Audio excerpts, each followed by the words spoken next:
Wow! Scientists have found a lost city beneath Egypt's pyramids.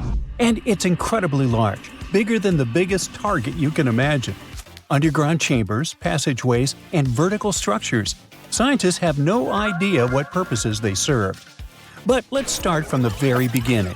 Italian and Scottish scientists studying the Pyramid of Khafra discovered something that looked like secret tunnels under 3 pyramids.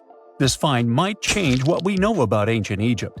The expedition, called the Khafra Project, was led by Corrado Malunga from Pisa, Italy, and Filippo Biondi from the University of Strathclyde, Scotland. Their mission was to focus on exploring Khafra's pyramid, the second largest on the Giza Plateau. Scientists uncovered a massive structure beneath the Pyramid of Khafra. Could it be an ancient Egyptian underground city? The experts analyzed the data they had and came to the conclusion that 8 large vertical structures could be hiding beneath, possibly wells or shafts. They extend a staggering 6,500 feet across. Imagine placing 2.5 Burj Khalifas on the ground, one after another, and you get the sheer size of this find. These shafts also plunge nearly 2,000 feet underground. Some of the deepest underground stations in the world are located at a mere 380 feet underground or so. These cylindrical shafts are surrounded by spiral paths. Picture some old Gothic castle. They're connected to 2 giant, weirdly shaped chambers. Are those cubes? Or possibly bowls? Each of these chambers is likely more than 260 feet across. Now, even though we know about the structures now, no one has figured out their original purpose yet. Want to hear something even more shocking? Okay then, the team is almost sure that similar access points can be found under all 3 pyramids. In other words, all of them might be linked by a hidden system of underground tunnels, chambers, and passages. Even deeper, about 4,000 feet under the surface, there might be more unknown structures. And doesn't it add to the mystery? But the coolest news is that, according to some team members, these hidden structures near Giza pyramids could align with the legendary Halls of Amenti. In ancient Egyptian mythology, it's a place where people are believed to arrive when they're close to the end of their days. There, they are said to take a 3-day-long trial, facing their biggest fears. Now, how did scientists even discover these hidden spaces? To uncover them, researchers used 2 satellites positioned 420 miles above Earth. They sent radar signals to the Giza Plateau, and these signals generated detailed images, which were later compiled into a 3D model of the underground layout, including the newly detected shafts. Then, using synthetic aperture radar or SAR technology, which is a type of radar that can penetrate through stone, the team also spotted 5 small room-like structures hidden deep within the pyramid. One of these chambers contained a sarcophagus, which was once thought to be the tomb of Pharaoh Khafra. But now, scientists believe this was a mistake. The true burial site is likely to be elsewhere. In any case, these 5 hidden rooms were completely unknown before the scans. They seem to be arranged in the center of the pyramid and are linked to underground pathways leading somewhere below the structure. There's an opinion that these tunnels could lead to more hidden chambers and wells. Some of them might be around 4,500 years old. Wow! What if they help us solve ancient civilization mysteries? Preliminary data suggests that all this underground space can be much more than a few empty chambers. There might be many more hidden structures near the Giza pyramids. How come? Well, the thing is, the structure appears to include hollowed-out sections with spiral pathways leading even deeper underground. Refining the images hinting at this could reveal an extensive subterranean network. It might be a whole city hidden under the surface. Now, despite the excitement surrounding these findings, there are also a lot of people who don't believe in the existence of the underground city. They're skeptical about the archaeological discovery in Egypt due to the lack of peer-reviewed verification. That's why several archaeologists and radar experts have challenged the validity of the claims. They've explained that the technology used to make the discovery may not be advanced enough to produce such detailed underground imagery. According to them, the 5 smaller chambers found near the surface could be natural formations, since the area had had sacred significance long before the construction of the pyramids. Some experts have even dismissed the use of radar methods in this context altogether. They call these methods scientifically unproven and question their accuracy. The discovery has also reignited discussions about ancient Egyptian myths and the possibility of hidden texts lying somewhere beneath the Giza pyramids. The layout of the newly detected underground chambers shares similarities with mythological accounts of the Hall of Records, a rumored chamber that could preserve early Egyptian wisdom. If confirmed, these findings could significantly reshape the understanding of Egypt's sacred topography. Plus, this lost city beneath Egypt's pyramid could become physical evidence of previously unknown underground structures. That's why the Khafra project is super eager to begin excavating to confirm their findings. But getting approval from Egyptian authorities is a challenging process. The discoveries still need to undergo peer review before they are accepted by the academic community. By the way, this recent archaeological discovery in Egypt comes on the heels of another discovery involving a weird structure beneath the Royal Giza Cemetery, which researchers believe is unnatural in origin. Archaeologists use remote sensing techniques and uncovered a mysterious L-shaped structure underground in the Western Cemetery of Giza. This area is known to house burials of royal family members and high-ranking officials. Many of the tombs in the cemetery have above-ground mastabas, rectangular stone or mud brick structures with flat roofs. But there is an area in the center of the cemetery where there are no above-ground structures. To investigate this unexplored region, the team used electrical resistive tomography and ground-penetrating radar. ERT works by sending electrical currents into the ground and measuring the resistance to detect remains. As for GPR, it sends radar into the ground and maps the structures based on the radar's return. The team found an anomaly about 6.5 feet beneath the surface. It appeared to be an L-shaped structure measuring at least 33 feet in length. The readings suggested that the structure had been backfilled with sand after its construction. This made the team hypothesize that it could be a mix of sand and gravel, or possibly an air void. This anomaly was classified as a highly resistive structure, which meant it didn't occur naturally. Motoyuki Sato, the study's lead author and professor at Tohoku University in Japan, claims that the structure is not a natural formation due to its sharp shape. Another weird thing about ancient Egyptian pyramids is that historians have long believed that they were built primarily for royals and high-status individuals who had the wealth and power to create such massive structures. However, new research from the archaeological site of Tombos in modern-day Sudan challenges this assumption. The thing is, Tombos' pyramid may have served as burial sites for low-status workers as well as elites. The hard-working members of ancient communities may have found their last resting place in some of the most visible monuments, including the pyramids. Located along the Nile River in the ancient region of Nubia, Tombos became part of Egypt after its conquest of the area around 1400 BCE. That's when Egypt established the site to strengthen its colonial control. Workers at Tombos built pyramids, but those were much more modest than the famous pyramids of Giza. The research team reanalyzed 110 human skeletons from Tombos, originally studied in 2012. In particular, they examined the entheses, the areas where tendons and ligaments attach to bones. Such an analysis can give us insights into the amount of physical labor a person performed. When someone does hard labor, their bones often develop distinct crests and ridges at these attachment points due to the stress on the tendons and ligaments. And while some skeletons showed little change in their entheses, suggesting they belonged to individuals from the upper classes, others showed more serious changes. It means they belong to lower-class workers. This finding can totally challenge our earlier understanding of pyramid burials, especially the idea that only elites were buried in the pyramids, because the pyramids themselves were designed for the elite.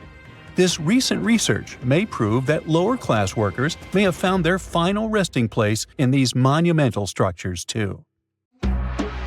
In April 2026, scientists made a discovery that could change how we see Egypt's ancient pyramids. Using advanced scanning methods similar to X-rays but on a massive scale, they detected two hidden air-filled spaces inside the Menkaure pyramid.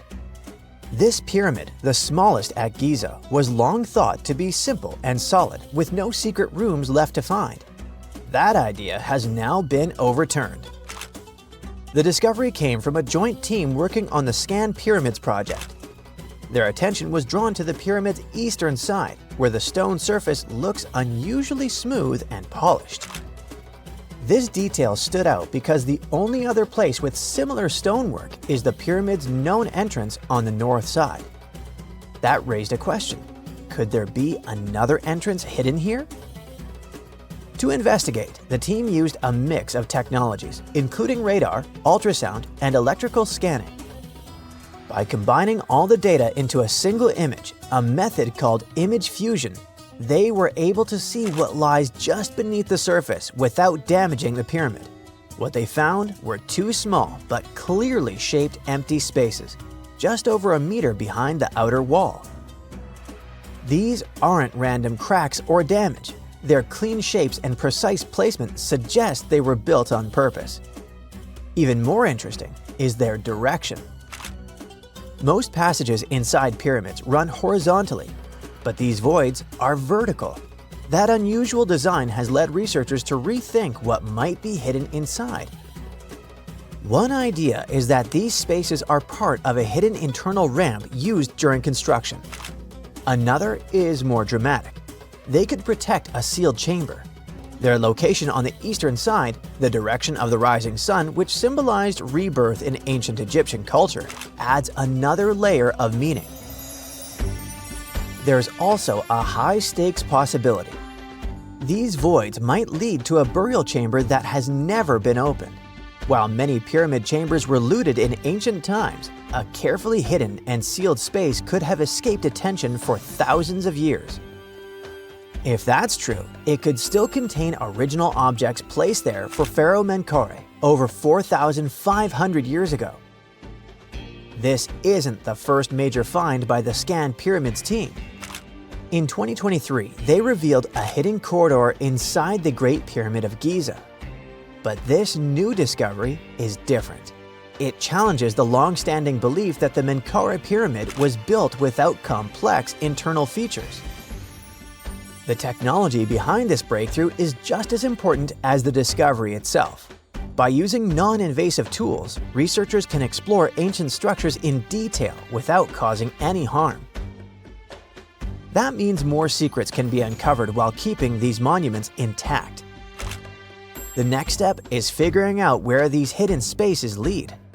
If they do connect to an entrance or a deeper chamber, they could finally explain why this pyramid was built differently from the others and what it's been hiding all along. You may think we know the pyramids of Giza. 3 giant pyramids, 1 massive sphinx, and endless desert around them.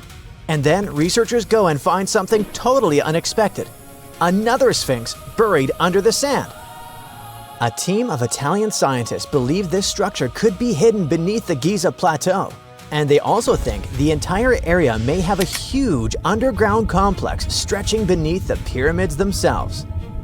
This discovery started with radar scans and satellite images. Researchers studied the layout of the Giza Plateau very carefully. The Great Pyramid, the Pyramid of Khafre, and the Pyramid of Menkaure, and the famous Sphinx. That's when they noticed something strange. The lines connecting the pyramids and the Sphinx seemed to point toward another raised area nearby. That mound is huge, around 108 feet tall. That's the height of a 10-story building. It seems to be made mostly of hardened sand. And it's important, because carving a giant structure into bedrock would be much harder. There's another detail making this theory even more interesting. The famous Dream Stele, a giant stone slab in front of the Great Sphinx, shows not 1 sphinx, but 2. For a long time, people thought that was just symbolic artwork. But what if it shows something real? The idea is that ancient builders created 2 giant guardian statues, but one of them later disappeared under layers of sand. Researchers say that the geometry of the site makes this theory difficult to ignore. The alignment between the pyramids, the visible sphinx, and the hidden mound appears unusually precise. The patterns just line up too well to look random. Even if there's no second Sphinx, it could point to hidden chambers, tunnels, or even an underground citadel. Right now, though, this is still a theory. No one has excavated the site yet, and many archaeologists remain skeptical. But the scans, the shapes underground, and the strange alignment patterns make people consider this idea seriously. Besides, the story gets even stranger. Ancient carvings near the Great Sphinx describe a bizarre moment from the life of Prince Thutmose IV. According to the inscriptions, the young prince fell asleep in the shadow of the Sphinx while it was still buried in sand. Then, in a dream, the giant statue supposedly spoke to him and promised him the throne of Egypt. But only if he cleared the sand away and uncovered it. That story was carved into stone thousands of years ago. Could it contain clues we've missed for centuries? To get more data, the team scanned the ground beneath the Great Sphinx, the nearby pyramids, and the area that connects the Sphinx to the Pyramid of Khafre, the second largest pyramid at Giza. And according to the scans, strange structures may exist deep underground. Vertical shafts, long horizontal tunnels, and branching passageways. Researchers think that some of these formations connect into a massive underground network stretching below the pyramids and the Sphinx. The coolest thing is that the underground patterns seem to be symmetrical. The hidden structures beneath the area mirror each other almost perfectly. That symmetry is one of the main reasons the researchers think this isn't some random geology. The theory itself didn't appear out of nowhere either. More than 10 years ago, Egyptologist Bassam el-Shamma also suggested that once a second Sphinx could have existed. He based this idea on ancient Egyptian records and myths describing lightning striking the Sphinx. He thought that those stories could actually refer to a real monument that no longer existed. It could vanish because of time, weather, or even ancient beliefs. Most Egyptologists don't accept this idea, and only a small group of people support it. After all, no excavations have confirmed the existence of a hidden Sphinx or underground city. But the radar scans, the underground patterns and ancient carvings, and the strange symmetry beneath Giza might mean that we still have no idea what's really buried under the pyramids. At this point, researchers are still waiting for permission from Egyptian authorities to study the mysterious mound more closely. At least we know much more about the Great Sphinx of Giza, one of the oldest and most mysterious monuments on Earth. The statue is gigantic. From its front paws to its tail, it's about 240 feet long, almost the length of a football field. It rises around 66 feet, about as tall as a 6-story building, and at its widest point, the body reaches over 60 feet across. To construct it, ancient builders didn't move giant blocks into place like they did with the pyramids. They actually cut the Sphinx straight out of the rock beneath the desert's surface. Over the centuries, wind, sand, and humidity slowly damaged the monument. Large parts of the Sphinx had to be repaired again and again. Workers added layers of limestone blocks around the base to stop the structure from crumbling. And then there's the missing nose, probably the most famous mystery. A lot of people believe Napoleon's soldiers blasted it off with cannons during the French campaign in Egypt, but that story isn't true. Drawings from before Napoleon even arrived already show the Sphinx without its nose. Interestingly, researchers who studied the face found marks suggesting someone deliberately broke the nose off with the help of such tools as rods or chisels. But nobody knows exactly who did it or why. Now, most people call the statue the Sphinx, but technically, that's not even correct. The creature from Greek mythology had the body of a lion, the head of a woman, and wings. But the one in Egypt looks different. It has a lion's body, a human head, and no wings at all. So technically, it belongs to a totally different category. Even its name changed over time. Ancient Egyptians didn't originally call it the Great Sphinx. Thousands of years ago, people linked it to powerful deities connected to the sun and the horizon. Later civilizations gave it completely different names, so the monument kept changing identities with time. Nobody truly knows who built it. A lot of experts believe Pharaoh Khafre ordered its construction around 2500 BCE because his pyramid and temples are nearby. Plus, the face of the Sphinx looks similar to the statues of him. But there's a problem. No inscription directly says he built it, so other researchers think someone else created it. Plus, archaeologists have found something else that makes the story even stranger. Near the Sphinx, they've uncovered abandoned tools, stone blocks, and even unfinished meals left behind by workers. It looked like people suddenly stopped working and walked away in a hurry. The workers themselves weren't starving slaves like many people imagine. Excavations showed they ate high-quality meat, beef, sheep, and goat. That kind of food was expensive in ancient Egypt, so the workers were likely skilled laborers with an important status. The Sphinx also looked completely different back then. Today, it has this faded sandy color, but thousands of years ago, it may have been covered in bright paint. Researchers found traces of red on its face and hints of blue and yellow on its headdress. Sadly, even restoration works may cause damage. During repairs in the early 20th century, parts of the Sphinx's headdress broke off. Later restoration attempts used materials that actually harmed the soft limestone underneath. At one point, a huge chunk crashed off the statue's shoulder. The Sphinx also once had a beard. And today, pieces of that beard are kept in museums in London and Cairo. But even here, researchers argue.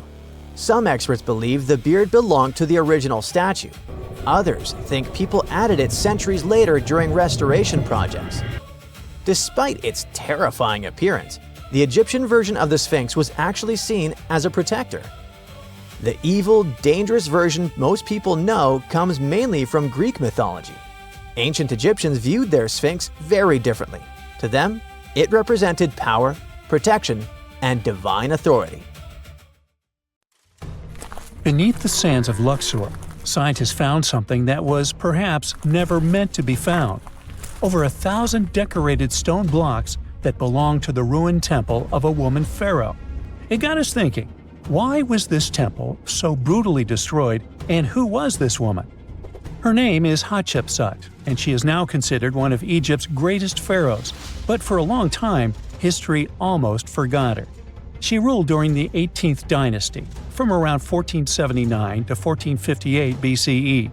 She's remembered for her ambitious building projects, successful military campaigns, and flourishing trade expeditions. It turns out she was one out of 4 women to take the title of pharaoh in Egyptian history. The next woman would have to wait for 1,500 years to reign, and that woman we know as Cleopatra. The story of how Hatshepsut got to be a pharaoh is the most colorful part of this tale. As far as most dynastic rules go, it's usually men that are first in line for royal thrones. In Egypt, that was the same. That's why, when Pharaoh Thutmose I had a daughter as his firstborn, that was a big no-no as far as his succession line went. A few years later, Pharaoh Thutmose I passes away. The crown passed to Thutmose II, who ruled briefly, only to leave the throne to his infant son, Thutmose III. In this scenario, Hatshepsut was this pharaoh's stepmother. So what happened was that Hatshepsut served as advisor to her stepson, since he was too young to rule on his own. But after 7 years, she made an unprecedented move.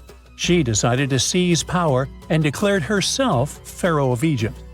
Now this was not a simple power grab. Hatshepsut understood that if she wanted to rule, she had to present herself as a legitimate king.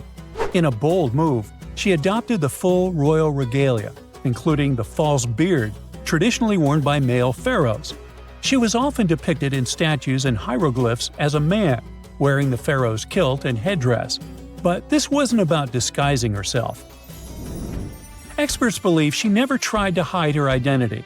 Inscriptions on her statues often included feminine titles, like Daughter of Re, or grammatical structures that combined male and female terms, such as His Majesty herself. This showed that while she adopted traditional symbols of kings, she still acknowledged her true gender. But she needed to go even further. To legitimize her rule, she crafted an elaborate origin story.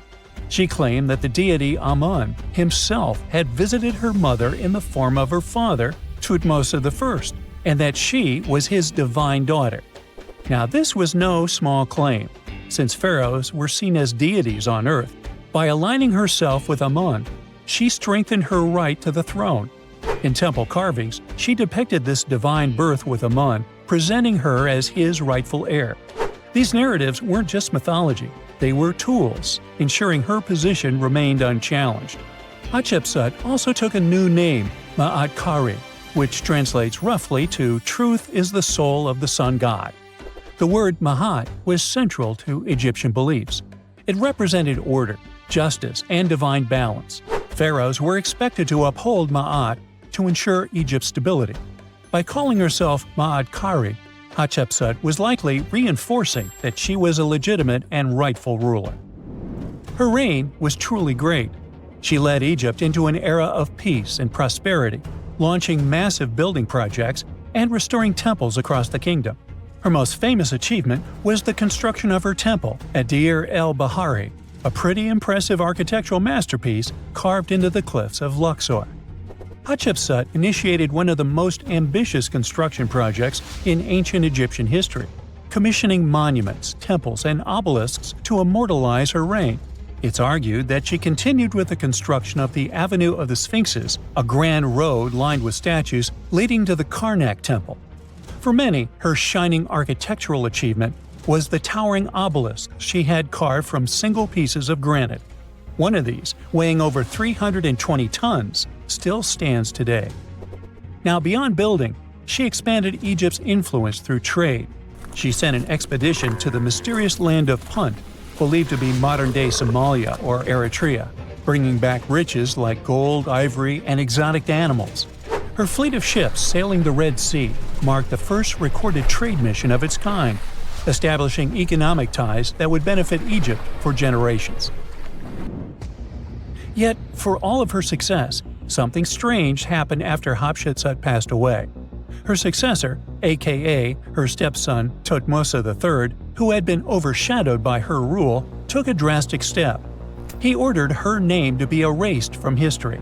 Her statues were defaced, her inscriptions chiseled away, and her achievements credited to other rulers. It was as if she had never existed. Some believe Thutmose III wanted to reclaim his rightful place as pharaoh, while others suggest that later rulers, uncomfortable with the idea of a female pharaoh, sought to restore traditional male dominance. The story gets even more tragic. The power struggle between stepmother and stepson continues, since, even after her passing away, Thutmose III built his own temple right next to Hatshepsut's at the Valley of the Kings. But he built his temple with one deliberate modification. His monument was built 11 feet higher than hers. Mind you that this was no accident, it was a symbolic statement. He wanted to overshadow her legacy. But history had other plans. Hatshepsut's legacy started to be rediscovered in the 19th century, and it was only through careful archaeological investigation that her reign was properly recognized. Today, Hatshepsut is remembered as one of Egypt's greatest pharaohs. Her reign, once erased, has been reconstructed through constant archaeological discoveries, proving that her power and influence could not be so easily forgotten. Her resting place had been hidden in plain sight, her body removed from its original chamber in an effort to erase her from history. This final piece of evidence cemented her legacy, proving that even attempts to erase a pharaoh could not really do it. Hatshepsut's grand temple, Djeser-Djeseru, was a stunning architectural feat, designed to immortalize her reign and solidify her divine connection to Amun. But after her death, her successor, Thutmose III, launched that calculated effort to erase her legacy, and parts of her temple were dismantled. Historians still debate why. Was it a dynastic power move, an attempt to restore traditional male rule, or a bid to strengthen Thutmose III's claim to the throne? Maybe he was just a jerk. Whatever the reason, the destruction wasn't immediate. It happened decades after her death, suggesting it might not have been a personal revenge, but a broader political strategy. Yet, despite these efforts, her temple endures, and so does her story, a defiant echo of Egypt's first great female pharaoh. Let's travel through space and time to another place. Dashur, Egypt, is known to be home to several resting places of people from ancient Egypt. In the year 2017, scientists uncovered a long-lost pyramid. They quickly called the Ministry of Tourism and Antiquities because they suspected it was going to be a big deal. Unlike most pyramids that were found in the area, this one was completely sealed. Lifting the capstone was a delicate process. When they finally managed to open the pyramid, they expected to find an undisturbed chamber. Instead, it was chaos. The place had been looted, and the personal items of the person that had passed away were scattered all over. But in the middle of the wreckage, they found a chest. Using the latest scanning technology, they managed to read the damaged hieroglyphs on its surface. What they found was unbelievable. The name inscribed there was as clear as day: Princess Hatshepsut. Ooh! The discovery made in 2017 also opened up a lot of questions. After further analysis, scientists discovered the remains belonged to another Hatshepsut. It belonged to a princess that lived during Egypt's 13th dynasty. The fact that a resting place had been looted before it was sealed made scientists wonder. Were these ancient people trying to hide something about this public figure? And why is there almost no record about her in ancient Egyptian history? Ooh, stay tuned. X-rays are a type of invisible radiation that can pass through our bodies and objects. They're very important in the field of medicine because they allow doctors to see inside our bodies without having to perform surgery. Now, let's dive into how X-rays work. They're a kind of electromagnetic radiation, just like light or radio waves. However, they have much higher energy than light, which makes them able to go through objects that light cannot. Imagine you have a powerful flashlight. If you try to shine it through a wall, the light won't go through because the wall is too thick. But these rays have enough energy to go through walls and even our bodies. The discovery of X-rays happened by accident in the late 19th century. A scientist was experimenting with cathode rays, which are a type of radiation. He was working in his lab and noticed that a nearby fluorescent screen started to glow, even though it was not directly exposed to the cathode rays. He realized that something invisible was causing the fluorescence, and he named it X-ray, because X is the mathematical symbol for something unknown. He continued experimenting with such rays and discovered that they could pass through many objects, like flesh and bones, but not through denser materials like metal. He also found that X-rays could create images on photographic plates, just like a camera takes pictures. The way this works is quite fascinating. Imagine you're standing in front of a bright light and you hold your hand in front of your face. Your hand blocks the light and you can't see through it. But if you place a sheet of tissue paper in front of your hand, some light will pass through, and you'll be able to see the outline of your hand. X-rays work in a similar way. When a doctor wants to take an X-ray of a part of your body, they will ask you to stand or lie down next to a machine. This device has a special plate that can capture the image. Let's say the doctor wants to further examine your arm. They will place the X-ray plate on one side of your arm and the machine on the other side. Then, the machine will produce a controlled burst of X-rays that pass through your arm. Remember how we talked about the tissue paper allowing some light to pass through? Well, in this case, some of those X-rays will go through your arm, while others will be absorbed or blocked by the denser parts of your body, like bones. The plate captures the X-rays that pass through your arm, and it creates an image. This image shows the bones and other structures inside your body, allowing the doctor to see if there are any problems or injuries. Now, you might be wondering why X-rays can pass through some things but not others. It has to do with the density and composition of the objects. Denser materials like bones absorb more X-rays, so they appear white in the image. So when you look at the result, you'll see your bones as white shapes. Other tissues like muscles and organs are less dense and allow some of those rays to pass through, so they appear as gray shadows. What if I told you there's a whole new way you can peek inside objects, but without using X-rays? I'm not talking about magic powers. Take a comfortable seat while I explain what mugography is. This fascinating scientific technique allows us to see inside objects and even beneath the Earth's surface using a special type of particle called a muon. These elementary particles are very similar to electrons, but they're much heavier. They are created high up in the Earth's atmosphere when cosmic rays, which are particles coming from space, collide with the air molecules. Now, muons are special because they can pierce through different materials. They can pass through rock, soil, and even buildings. Scientists realized this potential back in the 1950s when they were studying cosmic rays and noticed that some of the particles could pass through thick materials. The first muography experiments took place in the 60s. Specialists discovered that muons can be detected using special devices called muon detectors. These detectors are usually placed underground or in specially designed laboratories to shield them from other particles and background radiation. Now let's dive into how muography actually works. Imagine you have a large object, like a pyramid, a mountain, or even an ancient statue, and you want to see what's inside without damaging it. First, detectors are positioned around the object or in the area you want to examine. These detectors are sensitive to muons and can track their paths. When such a particle passes through a detector, it leaves a trace, like footprints in the sand.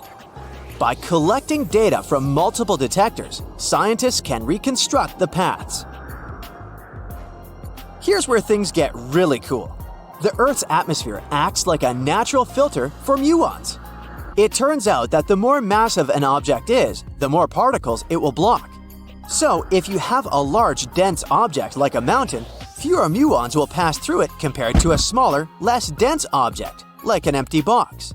This difference in the number of particles that reach the detectors can give us clues about what's inside the objects. Scientists use computer algorithms and mathematical techniques to analyze the data and create images. These images represent the density distribution of the object being studied.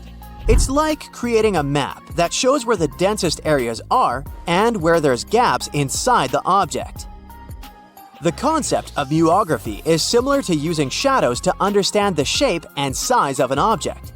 Imagine you're standing in front of a bright light and you place your hand between the light source and a wall. You'll see a shadow of your hand on the wall. Based on the shape and size of the shadow, you can get an idea of what your hand looks like, even though you can't see it directly. This technique has been used to study various objects and structures. For example, scientists have used it to explore the inside of volcanoes and pyramids, and even to investigate the structure of mountains and the Earth's crust. With the help of this amazing technique, scientists have now uncovered new information about the Great Pyramid of Giza. They discovered something that had eluded tomb raiders for centuries. They found a hidden chamber. And guess what they named it? The Big Void. Yeah, I know, not the most creative name. They even used 3 different muon detection techniques just to be super sure that it was indeed a big, mysterious void inside the grandest pyramid of them all. Once news got out about this mind-boggling discovery, Egyptian authorities couldn't resist the temptation to explore further. So they brought in an endoscope camera to confirm the existence of this epic void. So they inserted a camera through one of the openings underneath the entrance, and voila! It revealed a corridor. More so, the corridor had a chevron ceiling. I can't help but imagine the ancient Egyptians using it as a cool dance floor. Another team of scientists decided to take another shot at scanning this newfound void. According to them, the Great Pyramid of Giza is a pioneer in the pyramid game. It used a technique called chevron to cover internal structures and keep them from collapsing. Now, why did the ancient Egyptians build this corridor and the grand void it leads to? One theory suggests that the corridor was built to relieve pressure inside the pyramid. Another theory says that the void could be a result of the pyramid's construction process. It could have been an internal ramp used to move roof blocks into position. and then it was left there or filled loosely with rubble. According to other enthusiastic explorers, there might be another burial chamber waiting to be discovered. They believe that the pyramids were built with a dash of randomness in the construction process. As the builders worked their magic, they realized that some chambers wouldn't be able to handle the weight of a majestic sarcophagus. So they made adjustments on the fly, creating new plans as they went along. Egyptian archaeologists made an extraordinary discovery near Cairo just recently. Drumroll, please. The most ancient and most complete mummy yet discovered in the country. Yes, they were keeping it under wraps. The 4,300-year-old mummy was found in a group of tombs close to the step pyramid of Djoser, dating back to the Egyptian Old Kingdom. It was covered in layers of gold. The team also found several other tombs, including one belonging to an ancient Egyptian official and another belonging to a secret keeper who had the power to perform special ceremonies.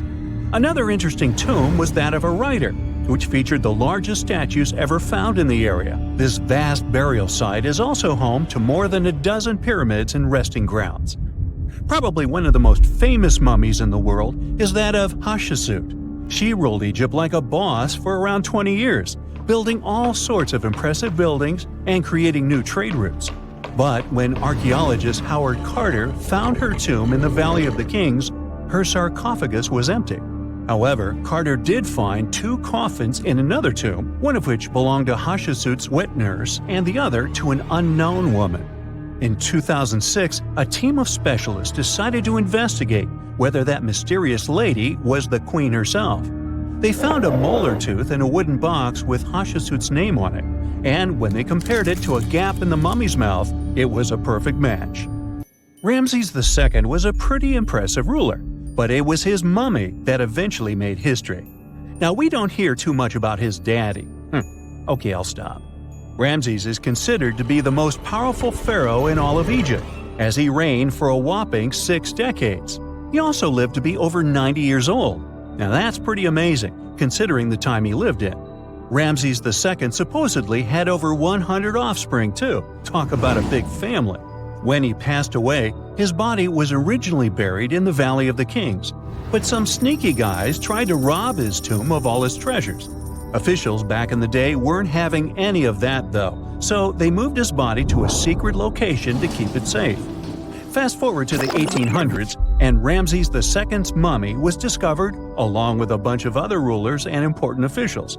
But it wasn't in the best condition, so archaeologists flew it to Paris to get it, pampered.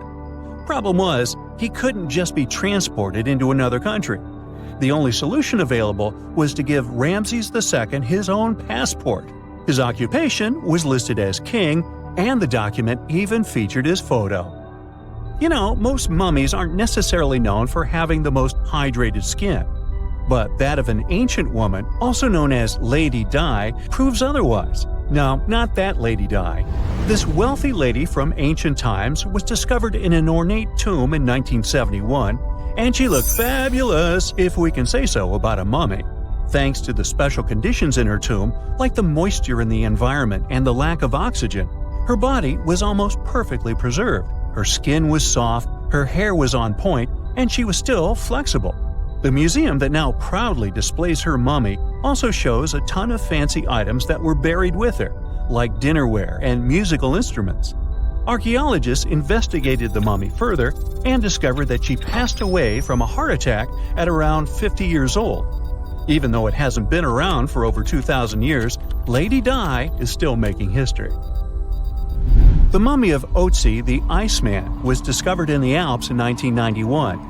Austrian authorities initially thought he was a modern mountaineer because he was so well preserved. Turns out, he was actually from the Copper Age. He was found in a mountain pass over 10,000 feet above sea level. Through studying his mummy, we've learned so much about life in Copper Age Europe. For example, we know that he was a native of Central Europe and enjoyed eating meat. He also suffered from arthritis, narrowing arteries, and intestinal problems. But he likely used acupuncture and medicinal herbs to treat these conditions. And apparently, he was pretty handy with tools. He sharpened them just days before his untimely demise. Who knows if he was expecting trouble or just getting ready for some routine work.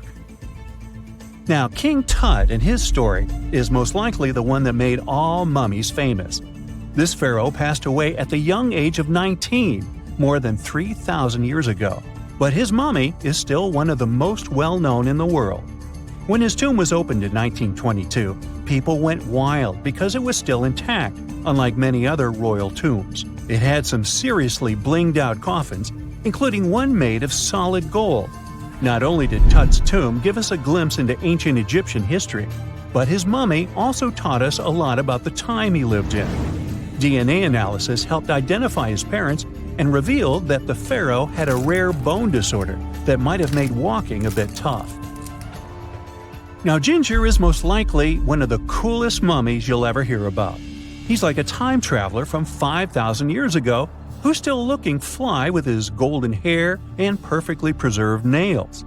Ginger was discovered in Egypt and is believed to be the earliest known mummified body. Before people even knew about mummification, they used to place bodies in shallow graves in the hot, dry sand. And since the sand absorbed all the water, bacteria couldn't reproduce and the body was preserved naturally. Now, scientists are not sure if Ginger's preservation was intentional or not, but since he was buried with some pottery vessels, it's likely that whoever buried him knew some serious preservation techniques. If you want to meet Ginger in person, he's currently chilling at the British Museum. One Dutch art collector bought a statue from Asia and ended up finding a weird discovery. The statue contained a mummy hidden inside. Unfortunately, the body was too fragile to move, so they had to leave it there.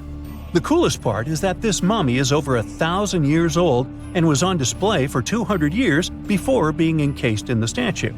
When scientists did a CT scan, they found out that the mummy was filled with paper scraps covered in writings.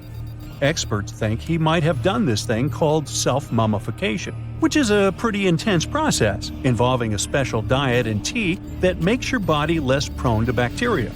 Only a few people could handle this ritual, and those who managed to do that were seriously respected. No other Egyptian queen has baffled scientists and historians like the stunning Nefertiti. Based on her statues, she was known for her slender neck, wide eyes, and high cheekbones. Her name translates to "the beautiful woman has come." Talk about living up to your name, huh?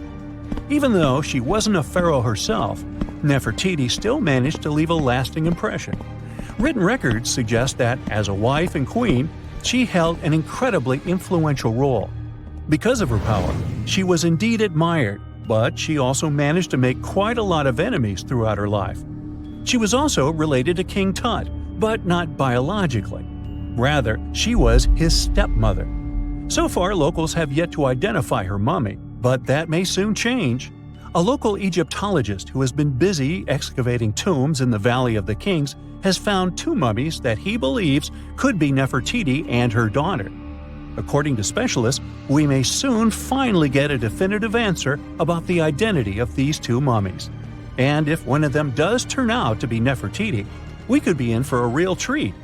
DNA analysis and CT scans of the mummy could give us the most complete and accurate image of the queen that we've ever seen. It's crazy to think that we've only scratched the surface of what lies beneath modern-day Egypt. Nefertiti ruled during a time of great power and prosperity in Egypt, but unfortunately passed away in a period of social turmoil, leading to her gravesite being lost. Now, where's my mummy? We know that the ancient Egyptians were talented enough to build something as grand as the pyramids, but were they also smart enough to measure the speed of light? There's a theory circulating online that says exactly that. If you look at these two numbers, you'll see that they match completely. The first one is the speed of light in a vacuum measured in meters, and the second one is the latitude of the Great Pyramid of Giza. So, was it done on purpose, or is it just a coincidence? Well, happily, we can tell you that it's actually just a coincidence, not another conspiracy thingy. The Great Pyramid is just one of the many places in the world that share the same latitude. And more importantly, even if the ancient Egyptians had somehow measured the speed of light and chosen to keep it a secret from the rest of the world, they wouldn't have used meters to put it down. Meters were only defined at the end of the 18th century. The builders of the pyramids used a different unit of measure called cubits. 1 cubit is equal to 1.5 feet. Cubit was based on the length of the arm from the elbow to the tip of the middle finger, and it became popular in the ancient world. So if they wanted to impress the rest of the world and set the pyramids at a point that matched the speed of light in cubits, they would have to build their iconic constructions somewhere in Europe. And then the Danish astronomer who first measured the speed of light in 1676 would have been really upset to know that someone had done it centuries before him. So although they were ahead of their time in many aspects, the ancient Egyptians never measured the speed of light or used longitude and latitude to map their locations. The base of the Great Pyramid of Giza might seem like a perfect square, but it's actually an 8-sided structure, not 4-sided. Each of its 4 sides has a subtle concave indentation that splits it evenly from base to tip. The official version is that a British pilot was the first to notice it in 1940 while flying over the pyramid. He took a photograph that showed shadows highlighting these indentations.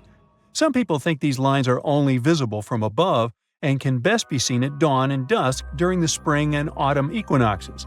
This has led to a freaky theory that the ancient Egyptians might have designed the pyramids to communicate with something looking at them from above. Now, the Great Pyramid is one of only 3 pyramids that used to have a swivel door. It weighed around 20 tons, but they could still easily open it from the inside. Its precise fit made it nearly invisible from the outside, with no visible latch or handle. There were only slight variations in the exterior stone that gave out an opening. The other 2 pyramids with similar doors belonged to Khufu's father and grandfather. The Great Pyramid also has a hidden void at least 100 feet long that was only found in 2017. We still don't know what lies within the space, what purpose it served, or if it is the only space of its kind. Researchers used the same tech to see through cathedral walls, Mayan pyramids, and even volcanoes. It depends on a natural shower of subatomic particles called muons. They pass more easily through empty space than through solid materials. So if they arrange multiple muon detectors around a structure, scientists can map out its solid and empty areas. A team of scientists placed muon detectors inside the Great Pyramid and allowed them to gather data for months.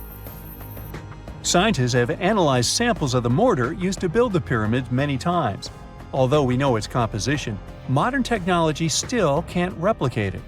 The mortar is mostly made from processed gypsum, but it wasn't used like the cement we use for bricks today. Instead, they used it to support the joints between the massive stones as they were set in place. The estimated amount they needed to construct the Great Pyramid was around 500,000 tons of mortar. The gypsum mortar is stronger than the stones themselves and has held up for thousands of years. Now, all 4 sides of the Great Pyramid are aligned with the cardinal points – north, south, east, and west. According to geologist and engineer Glenn Dash, the alignment is accurate to within 4 minutes of arc, or 1/15th of a degree. The architects managed to achieve this without modern tools like drones, blueprints, or computers. Many researchers try to explain this construction miracle. Maybe they used the pole star or the sun's shadow. Dash recently proposed a new, simpler idea. The Egyptians might have used the autumnal equinox to align the pyramids. It happens twice a year when the Earth's equator passes through the center of the sun's disk, making day and night nearly equal in length. To test his theory, Dash conducted an experiment on the 22nd of September 2016, the first day of the fall equinox. He used a special rod the Egyptians had to cast a shadow and tracked its tip at regular intervals, forming a smooth curve. By connecting 2 points of the curve with a taut string, he created an almost perfect east-west line.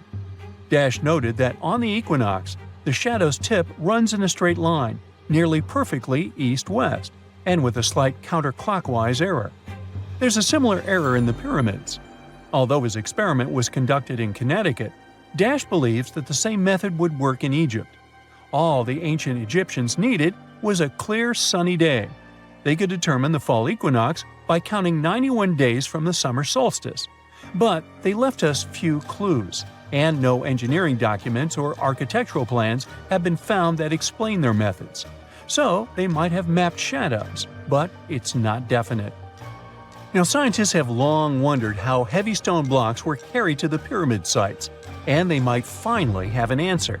A research team from the University of North Carolina, Wilmington, has discovered that 31 pyramids are likely to have been built along a long-lost ancient branch of the River Nile. It's now hidden under desert and farmland. For many years, archaeologists have thought that ancient Egyptians must have used a nearby waterway to transport materials, equipment, people, and whatever else they needed to build the pyramids on the river. But up until now, they weren't certain of the location, shape, size, or proximity of this waterway to the site of the pyramids. The group of researchers used radar satellite imagery, historical maps, geophysical surveys, and sediment coring to map the river branch. They believe it was buried by a major drought and sandstorms thousands of years ago. The team managed to go below the sand surface and get images of some hidden features thanks to radar technology. They found hidden rivers and ancient structures running at the foothills of where most of the ancient Egyptian pyramids lie. The discovery of this extinct river branch helps explain the high pyramid density between Giza and Lisht, in what is now an inhospitable area of the Sahara Desert.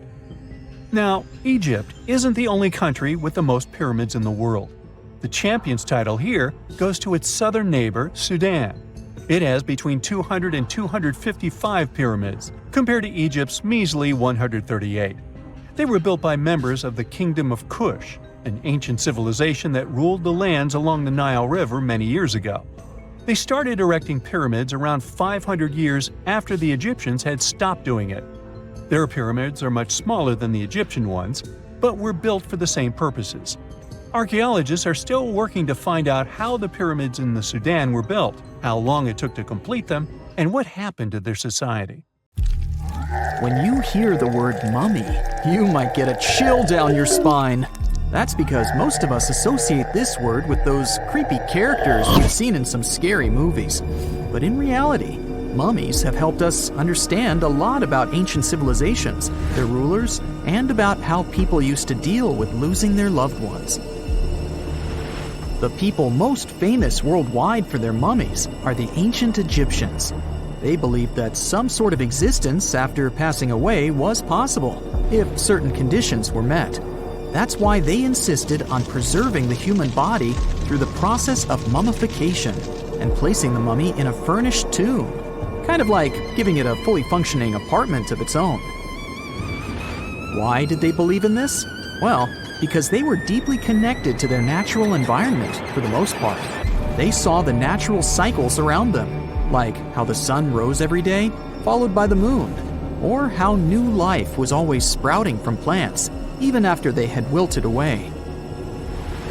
They also believed that the powerful spirit Osiris, who represented the cycle of passing away and resurrection, played a role in this process. To prepare for the afterlife, the ancient Egyptians followed certain rituals, like mummification, which involved using materials like honey, resins, and incense to preserve the body. There's no other mummy more popular than that of King Tut. He was a young pharaoh who ruled over 3,000 years ago in Egypt. The problem with discovering ancient royal tombs is that most of such burial sites were previously robbed. People knew ancient rulers had been left with many valuable belongings, so those locations became vulnerable to thieves. When King Tut's tomb was opened in 1922, people were excited because it had not been robbed, like many other previously discovered royal tombs. That's how well hidden it was. Inside, his mummy was encapsulated in a total of 3 coffins, including one made of gold. The objects found in his tomb showed us what ancient Egypt was like, and studying his mummy also helped us learn about the culture and practices popular at the time when he passed away. We also learned about his family by looking at his DNA. Scientists were able to discover that he had had a disease called malaria and a problem with his foot that might have made it hard for him to walk. Ramses II was another pharaoh in Egypt who ruled for 68 years.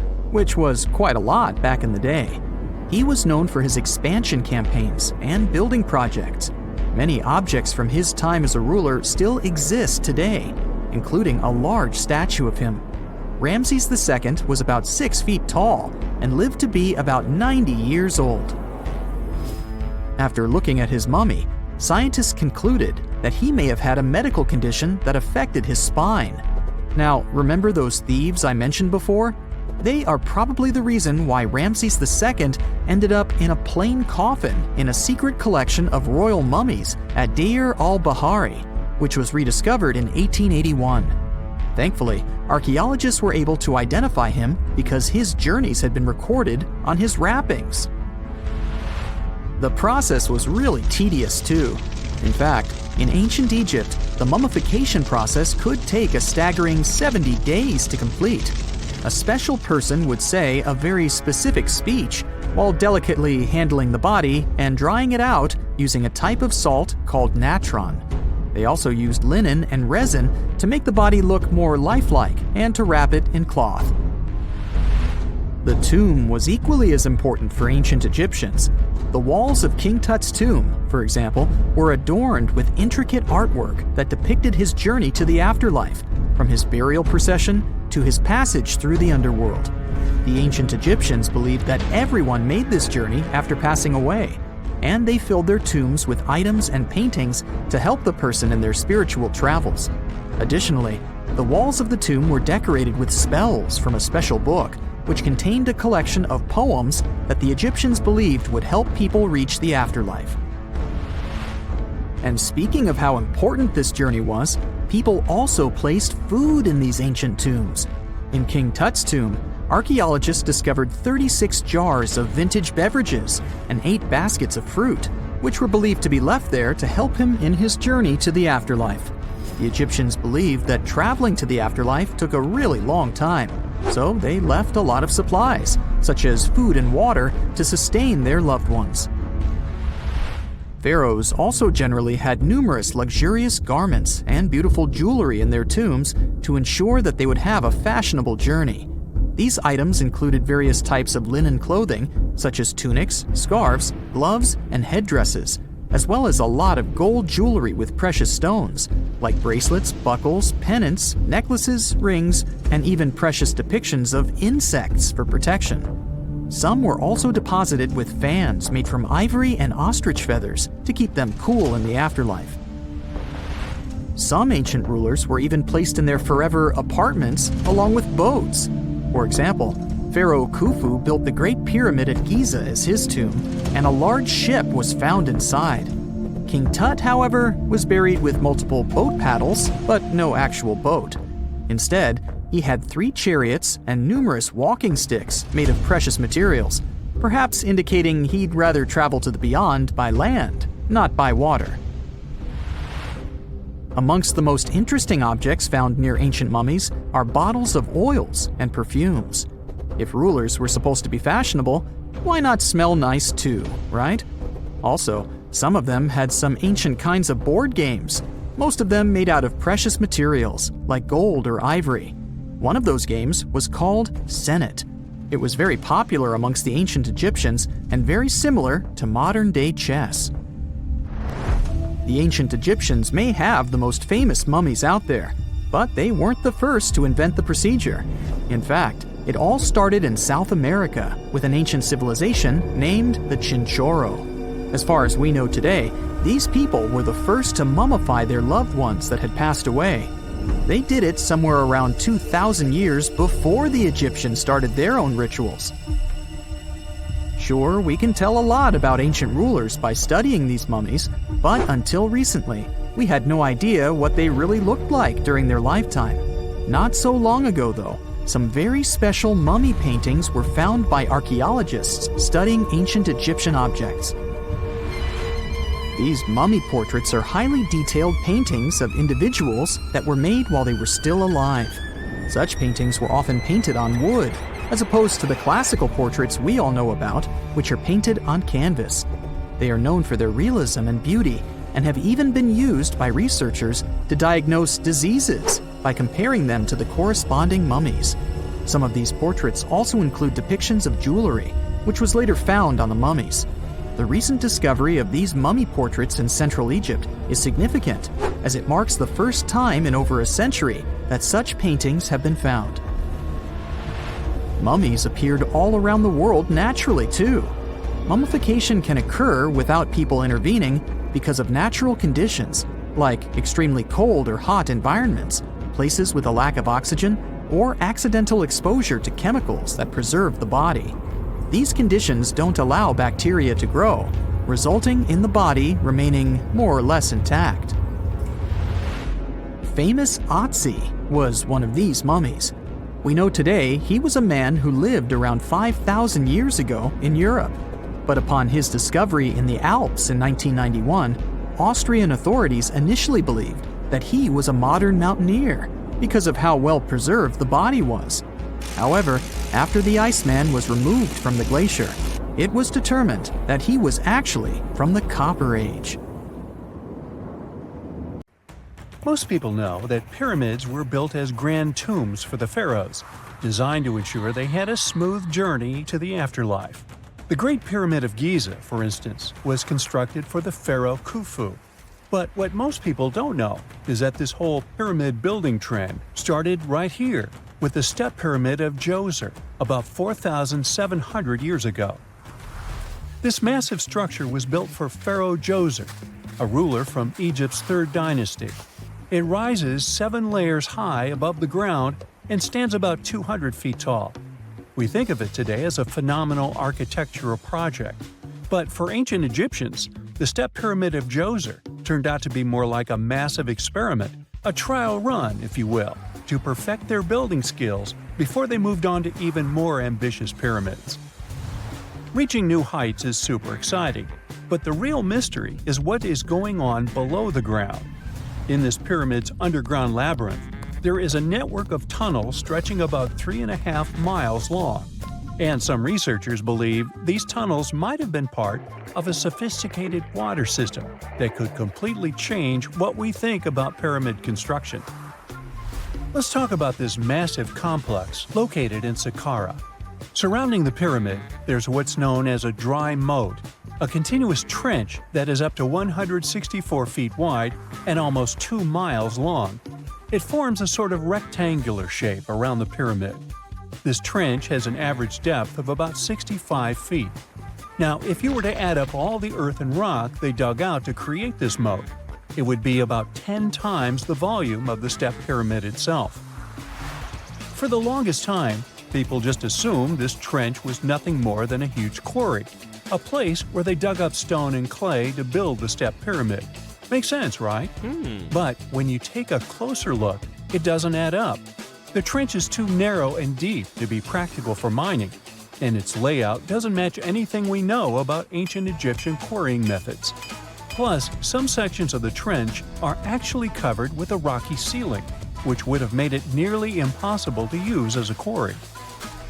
Another theory suggests that the dry moat had some kind of spiritual significance.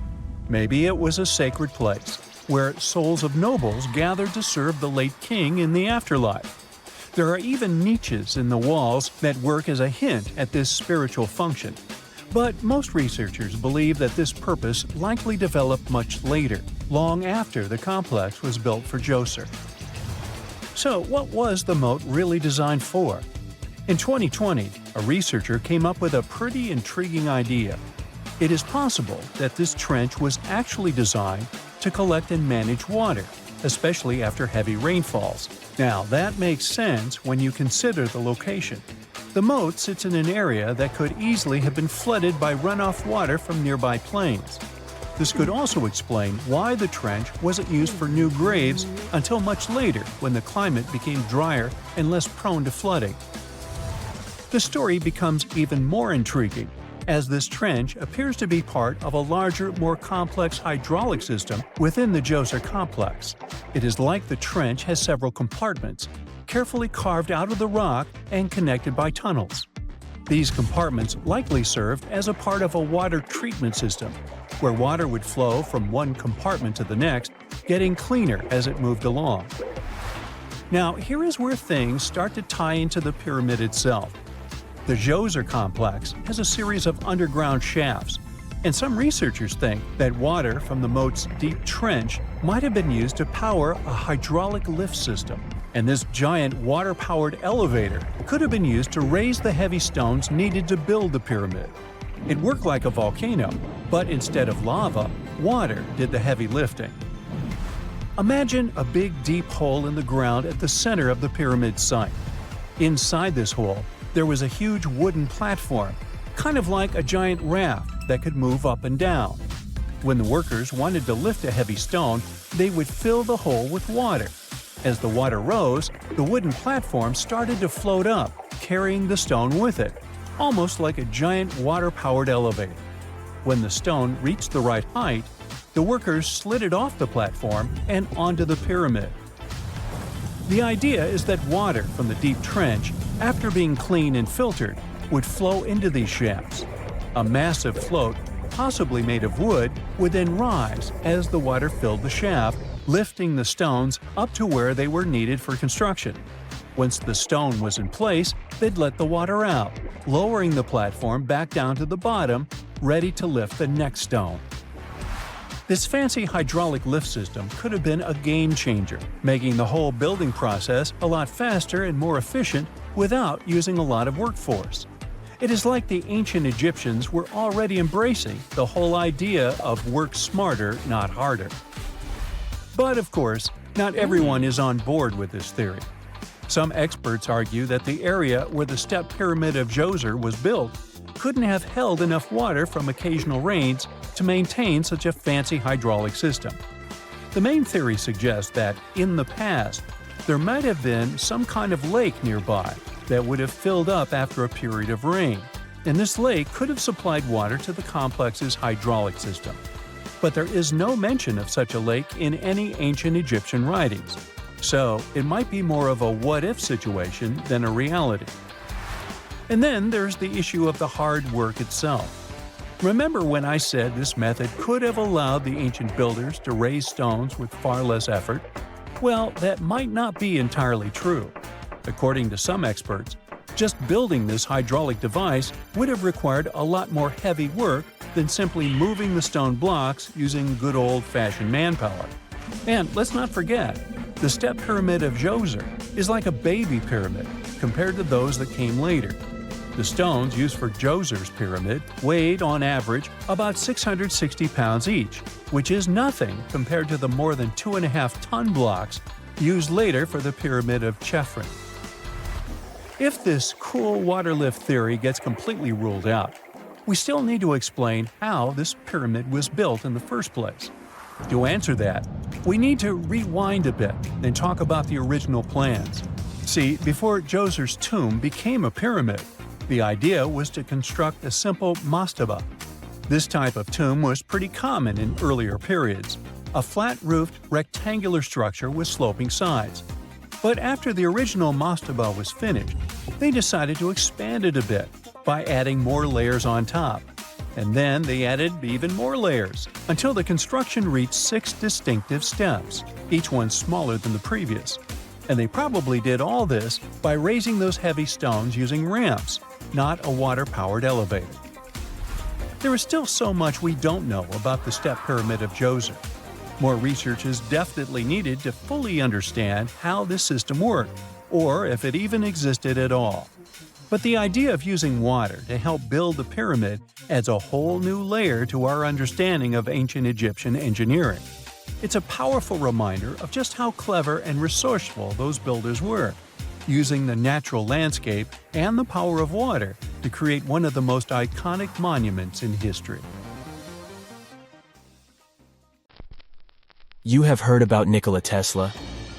You have definitely heard about the Great Pyramids in Egypt. But what if I told you that Tesla may have probably uncovered the ancient mysteries surrounding the pyramids? Wait, what? Is this a crossover episode? Nope. It's highly probable that the secrets of the pyramids are hidden in plain sight. But first, let's recap what we know about the pyramids. What's so mysterious about them? I mean, they are just old quirky buildings, aren't they? One of the biggest questions is how they were built. Some people think that the pyramids were created by people using only their hands and muscles. but others think that there might have been some kind of crazy energy source that we don't know about yet. Like, what if aliens helped out or something? Just kidding, but this idea of some unknown energy source being used to build the pyramids has been around for ages. Even in old texts, like the pyramid texts, it talks about how the gods gave us something to build a great power. So maybe there was something really powerful and mysterious going on back then? Who knows? Back in the early 1900s, he got obsessed with the Great Pyramids of Egypt. He read numerous books about these ancient structures and was blown away by how much energy they seemed to have. At that time, not many people knew much about electricity, and Tesla started to wonder if there was some kind of advanced tech hidden in the pyramids. He had an idea that the power of the pyramids had to do with electromagnetism, and he put a lot of time and effort into trying to figure out the mystery. Tesla had some pretty unusual theories about the Great Pyramids. He thought that they could actually store and move electricity, which could then be used to power up the areas around them. He also had this theory that the pyramids were built using some kind of crystal energy. He believed that the chambers inside the pyramids could have these super powerful crystals that could control the electromagnetic fields. But that's not all. Tesla also had this idea that the materials used to make the pyramids had properties that allowed them to trap energy from the sun and the moon. And not just a little bit of energy. He thought that the pyramid could actually create this massive energy field that could light up whole cities or even brighten up dark places. He thought that the pyramids could be used as giant power plants to generate electricity and run machines. Tesla even believed that the pyramids were somehow linked to cosmic energy, which could be used for spiritual enlightenment and healing. How very new age of him. Anyway, Tesla wasn't just pulling these ideas out of thin air. He was seriously into studying everything he could about the pyramids, from ancient artifacts and texts to hieroglyphs and drawings. And he came up with this idea that the pyramids were designed to be energy amplifiers, and some kind of unknown energy source was used during their construction. Some people thought Tesla was eccentric for coming up with these theories, but his ideas have actually had a huge impact on the way we think about the pyramids today. Researchers and scholars have been digging into his theories for years and using them to uncover some of the biggest mysteries surrounding these ancient structures. For example, recently scientists have used theoretical physics to investigate how the Great Pyramid of Egypt would react to certain radio waves. They found out that if the radio waves were a certain length, the pyramid could concentrate the energy inside its rooms and focus it under its base. The scientists did lots of calculations to figure this out. They first thought about what radio wavelengths would work best. Then they made a model of how the pyramid would react to the waves. They figured out how much of the energy from the waves would get absorbed or spread out. Lastly, they checked how the energy would move around inside the pyramid when the waves hit it. To help explain all of this, the scientists used something called multipole analysis. This is when you take a complicated object and break it down into simpler parts. Then you can see how each part interacts with the energy that's coming in. It's like taking apart a puzzle to see how each piece fits together. The researchers are interested in how all of this can be used in the future. They want to make really tiny particles that can do the same thing as the pyramid, but with light. By changing the size, shape, and the material of these particles, they can control how the light moves around them. This can be really useful for things like making tiny sensors or super efficient solar cells. The scientists had to make some guesses when they were doing their research. They assumed that there weren't any hidden spaces inside the pyramid, and that the material used to build it was all the same. But even with these guesses, they still made some pretty impressive discoveries. But the pyramid study is not the only proof that Tesla was ahead of his time. There are more Tesla's projects that seemed unrealistic at the time, but that scientists and enthusiasts reevaluate and try to implement today. Let's talk about Tesla's most ambitious project, the Wardenclyffe Transmission Tower. Back in 1900, Tesla was already a big shot when it came to electrical engineering in America. People were blown away by his amazing inventions and the fact that he managed to outdo Thomas Edison in the battle of currents. However, Tesla wasn't content to rest on his laurels. he decided to embark on his most ambitious project yet, the transmission tower at Wardenclyffe. It was built between 1901 and 1905, and it was based on one of Tesla's breakthrough ideas. He had a vision to make the impossible possible by creating a global wireless communication system. It would use Earth itself as a conductor, transmitting music, news, stock market reports, secured military communications, and even facsimile images.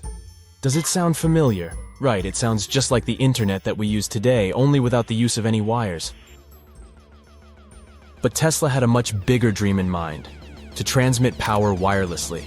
He already proved that high-frequency signals could be sent without any wires using his Tesla coil transformers, and this sparked his obsession with wireless energy transmission. His vision was to not only transform the way we communicate, but also to find a way to transfer power currents globally by tapping into the Earth's natural energy. Tesla believed that there was an abundance of free energy all around us that could be used for humanity's benefit.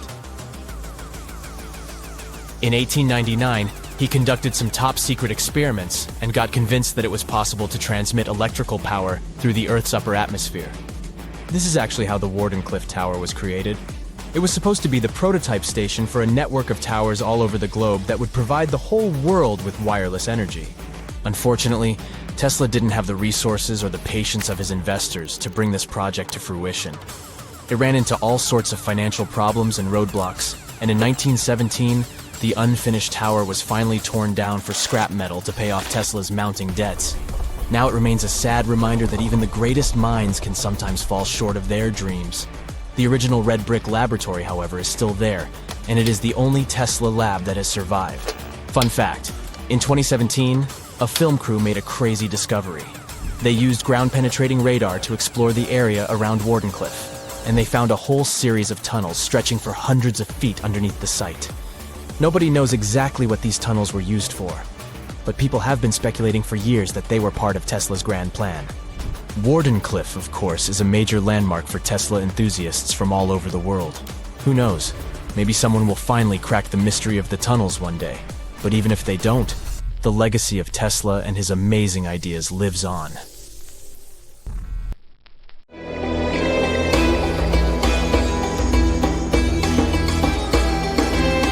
The Great Pyramid was created as the final resting place of ancient Egyptian monarch Khufu. According to legend, French leader Napoleon entered the Great Pyramid and came back out looking shaken and super pale. He never revealed what he saw inside, but whatever it was is said to have affected him for the rest of his life. When Napoleon entered the pyramid, he would have walked through a super tight and ascending passageway. He'd then go through another passageway, known as the Great Chamber. This corridor would have been much taller than the previous one, and would have cobbles too. He then reached the King's Chamber, the centerpiece of the Great Pyramid, which was lined with huge blocks of granite. But it wouldn't have looked as grand as we might imagine. There are no hieroglyphics decorating its walls, as Egyptians only began decorating the burial chambers of pyramids much later on. The pharaoh's tombs deep inside the pyramid would have also been filled with treasures, from chunks of gold to the world's most expensive jewelry. But this would have all been looted a long time ago. The only thing that probably would have been left in there would have been a huge sarcophagus, which would have once contained the king's mummy. He'd also have to walk past the queen's chamber. This room most likely didn't hold any queens though, as pyramids were usually only built for one person. There are mysterious tunnels leading from here. To this day, no one is really sure what they're there for. And that's not the only mysterious and creepy thing Napoleon may have encountered, as stories of pharaohs leaving ancient curses on pyramids go way back. Many pyramids had warnings written on the outside, telling of horrifying things that would happen to those who entered and disturbed the peace. We might not know what exactly Napoleon found in the Great Pyramid that scared him so much, but we know for sure what was found in Tutankhamun's tomb. Tutankhamun was an ancient Egyptian pharaoh who was only 8 or 9 years old when he took to the throne. He became a cultural phenomenon when his tomb was discovered almost completely intact in 1922. His pyramid sits in the Valley of Kings in Thebes, modern Luxor, which is in Egypt. Unlike the Great Pyramid, Tutankhamun's tomb was covered in beautiful wall decorations. The walls told the story of how he would travel to the afterlife through the underworld. Egyptians believed all people would have to take this journey, so they would fill their tombs with objects and paintings to help them get there. There'd also be spells painted on the walls. They believed this would help people pass over to the next realm. The journey would be pretty long, and for that reason, the ancient Egyptians would also fill the pyramids with food. Tutankhamun's pyramid was filled with 8 fruit baskets. They even found something called gingerbread fruit in there. The rooms were jam-packed with furniture, statues, clothes, and staffs, amongst a whole bunch of other things. You'd likely find a lot of clothes and expensive jewelry in the pyramids as well. The ancient Egyptians wanted their ancestors to travel in style to the afterlife. They put Tutankhamun in his final resting place with over 50 pieces of clothing, all of the highest quality. There were tunics, scarves, gloves, and headdresses, and a ton of jewelry. Bracelets, pendants, necklaces, rings, and scarabs for protection were all found inside. Each of them was made of gold or precious stones. There were also fans made of ostrich feathers to keep the old pharaoh cool in the hot Egyptian sun. But the temperature inside the pyramids never actually went above 68 degrees Fahrenheit. The ancient Egyptians developed a super cool air conditioning system that we don't fully understand even today. Tutankhamun's pyramid also contained 130 walking sticks made from ebony, ivory, silver, and gold to help him on his journey. There were 3 chariots hidden away in case he got tired of all the walking. They also put 11 boat paddles inside, but there was no sign of any boat. The pyramids would be littered with the pharaoh's favorite scents and perfumes. During the excavation of Tutankhamun's pyramid, it quickly became clear that it had been robbed during ancient times. There was damage to doors and traces of oils left in empty jars. It looks like someone raided the pyramid for gold and the scents, perfumes, and oils that had been left for King Tut. There was still a bit of perfume, which was made from coconut oil and frankincense, left in one bottle. It seems like Pharaoh Tutankhamun loved board games. There was an ivory traveling set of senet in his pyramid. Although we don't know for sure exactly how to play it, we have figured out it was sort of an ancient Egyptian version of backgammon. It looks like it was a 2-player game where the goal was to knock your opponent off the board. Not really sure who Tutankhamun's mummy was supposed to play with, though. The ancient Egyptians had some rituals that may seem pretty strange to us. For example, they used to shave their eyebrows off if they ever lost a cat. So it's not too surprising they put some really weird things inside pyramids. Archaeologists discovered a collection of mummified cats and scarab beetles in pyramids that date back more than 4,000 years. They were found in the pyramids of Saqqara, which is south of Cairo. They also found a bunch of makeup kits and mirrors inside. Makeup was worn proudly by both men and women in ancient Egyptian times. Eyeliner was the most popular cosmetic.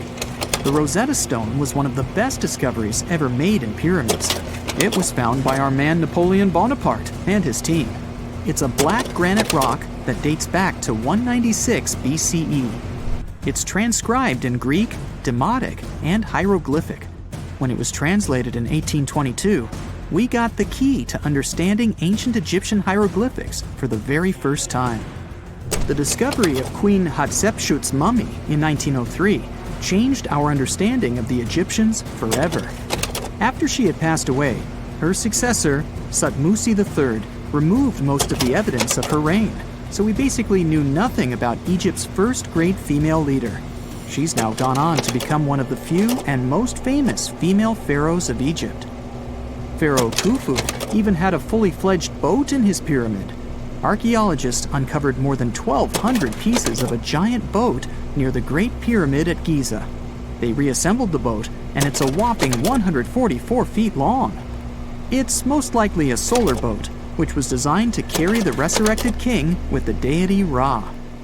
Fun fact, the Pyramid of Giza is the last remaining of the 7 wonders of the ancient world. The other 6 are the Hanging Gardens, the Colossus, the Temple of Artemis, the Mausoleum, the Lighthouse, and the Statue of Zeus. This pyramid was also the world's tallest man-made structure for 3,800 years, and it's the biggest pyramid in Egypt. It took a staggering 2.3 million blocks of limestone and some weighed as much as 80 tons.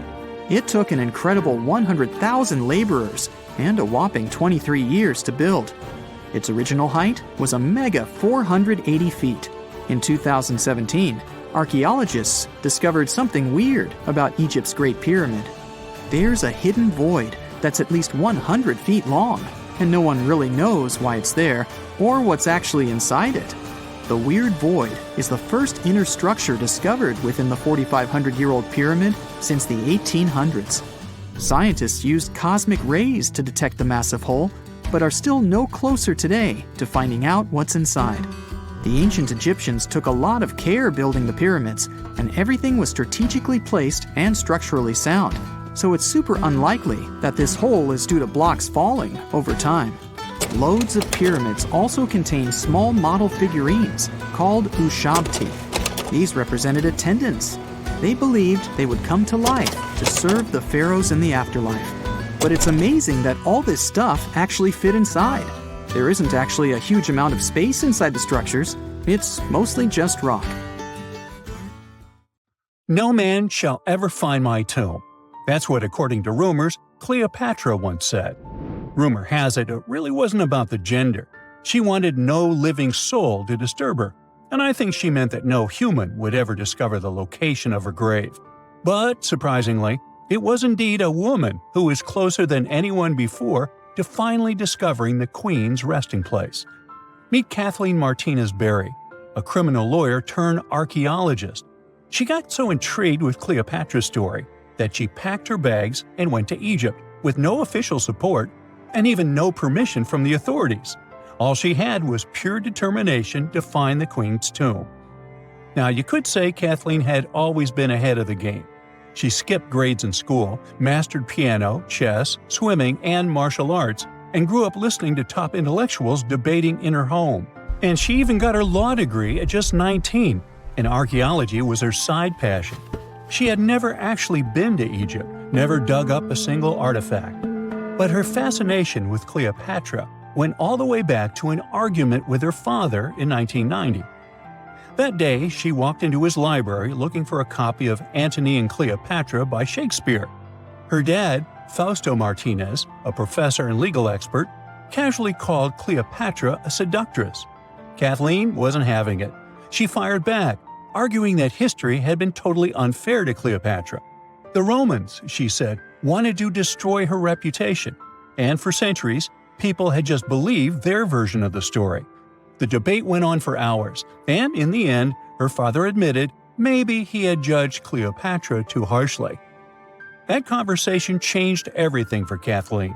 From that day on, she read every ancient text she could find, especially Plutarch's account of Cleopatra and Mark Antony. The more she learned, the more convinced she became that Cleopatra wasn't just some queen who fell for the wrong guy. She was a genius, playing a dangerous political game to keep Egypt independent. And the more she read, the more she started thinking, what if everyone had been looking for Cleopatra's tomb in the wrong place? That thought stuck with her. When she was caring for her second child, she earned a master's in archaeology. Multitasking. That reignited an obsession that would take over her life, uncovering the truth about Cleopatra. Even though most experts believe that Cleopatra's tomb, along with the final resting place of 13 other Ptolemaic rulers, lies somewhere beneath modern-day Alexandria, Dr. Martinez has a different idea. She believes Cleopatra was buried at Taposiris Magna, an ancient temple dedicated to Osiris, the Egyptian deity of the afterlife. But she still needed an ancient foundation plate. These plates, about the size of a smartphone, were placed beneath important temple structures and often contained inscriptions explaining when and why the temple was built. If she could find a plate that confirmed the temple was dedicated to Isis, Cleopatra's patron deity, she'd have solid proof that this was the right place to look. Nothing could deter Martinez. She excavated the entire temple site, digging deeper than anyone before her. Her team found coins with Cleopatra's name and face stamped on them. It meant Cleopatra had a direct connection to this site. Then, they uncovered something even more interesting: a tunnel used to bring water to people, leading straight from the temple into the Mediterranean Sea. So, if parts of the temple had already sunken into the water, could Cleopatra's tomb be down there too? Martinez needed proof to convince Egyptian authorities to let her search underwater. And, against all odds, she found the missing foundation plate. On it, the pharaoh offered a large area of Nubia to deity Isis. That was it, the confirmation she needed. The temple was indeed dedicated to Isis, proving her theory wasn't just speculation. If one temple was on land, Martinez suspected the second temple, possibly Cleopatra's tomb, had collapsed into the sea. She needed help from experts in underwater archaeology, so she reached out to Robert Ballard, the guy who discovered the Titanic. With support from the Egyptian authorities, she and her team began exploring the waters off the coast of Alexandria. And what they found was mind-blowing. Underwater, they discovered massive stone structures, some standing 6 to 10 feet tall, right where the coastline would have been thousands of years ago. They also found basalt blocks, the same material used in the statues from the first temple. That meant one thing: those weren't just random rocks. They were the remains of a lost city, buried beneath the sea for centuries. Now, we can only wait and see whether Martinez and her team will be able to unravel one of the greatest mysteries of the past left by the outstanding woman that was Cleopatra. Here's some backstory. After her father, Ptolemy VII, passed away, Egypt's throne went to both Ptolemy VIII and Cleopatra, or so it seemed. Cleopatra, just 18 at the time, allegedly married her 10-year-old brother. Yeah, ancient royalty had some different customs, though there's no solid proof of that. But sibling love didn't last long. Young Ptolemy decided he wanted all the power for himself and tried to push Cleopatra out. Forced to flee the country, she didn't just sit around feeling sorry for herself. She raised an army, ready to march back and take what was hers. That's how, at 21, she was already in the Sinai Desert, leading an army and planning her return to the throne. Now, by that time, Cleopatra had already been locked in a powerful political, and not only political, alliance with Julius Caesar. In June 47 BC, she gave birth to a son, Ptolemy Caesar, better known as Caesarion, who, many believe, was Caesar's child. But that didn't stop her from playing by Egyptian royal rules. And her husband number 2, her other brother, Ptolemy XIV. Yep, despite her ongoing affair with Caesar, Cleopatra married yet another sibling, because, in her world, keeping the throne in the family was the name of the game. Now, marriage aside, Cleopatra's bond with Caesar stayed strong. She even traveled to Rome with Ptolemy XIV for a state visit. But instead of playing the role of a dutiful queen, she stayed in Caesar's private villa by the Tiber River. But after Julius Caesar lost his life in 44 BCE on the Ides of March, Cleopatra's political standing became shaky. To make matters worse, her brother-husband Ptolemy XIV passed away soon after, and some suspect Cleopatra had a hand in it, leaving her as the sole ruler of Egypt. Meanwhile, back in Rome, Mark Antony was rising to power as Caesar's presumed successor. Wanting to size up the Queen of Egypt, he summoned Cleopatra, and she did not disappoint. Sailing into town on a lavish barge dressed as a deity, Cleopatra made quite an entrance. Antony was instantly mesmerized, so much so that he left his third wife back in Rome and followed Cleopatra to Alexandria, where their relationship turned into a full-blown royal affair. The two had 3 children together. Together, they waged war against Caesar's adopted son, Octavian, in a battle for control of the Roman Empire. The last time the queen was seen, she was in her mausoleum, dressed in full royal splendor, diadem on her head, lying on what Plutarch called a golden couch. When Antony and Cleopatra lost at Actium, Octavian's forces marched into Alexandria. Cleopatra apparently knew the end was near, so she locked herself inside her mausoleum, surrounded by gold, silver, pearls, and priceless art. Those were the treasures she threatened to burn rather than let the Romans take them. Antony, meanwhile, wasn't going to let the Romans capture him alive. He wounded himself with his own sword, but before he passed away, he was carried to Cleopatra's side. She held him as he took his last breath in her arms. A little over a week later, Cleopatra made her own choice. Rather than face humiliation as Octavia's prisoner, she ended her life. Legend says it was the bite of a deadly asp, though history isn't quite clear on that. At the time, Cleopatra was only 39. Sounds like a rather full life to me. So looky here, scientists discovered ancient artifacts near King Tut's tomb. Turns out, his VIP final resting place looks more like a public graveyard with about a dozen wooden coffins that's been there for around 3,600 years. Okay, I might have exaggerated a tad. The 11 tombs weren't exactly right next to King Tut, but they were close, near the same city of Luxor. New findings in Egyptian tombs can help us piece together what life was like in ancient Egypt. And guess what? Ancient Egyptians seem to have been remarkably like us, modern humans.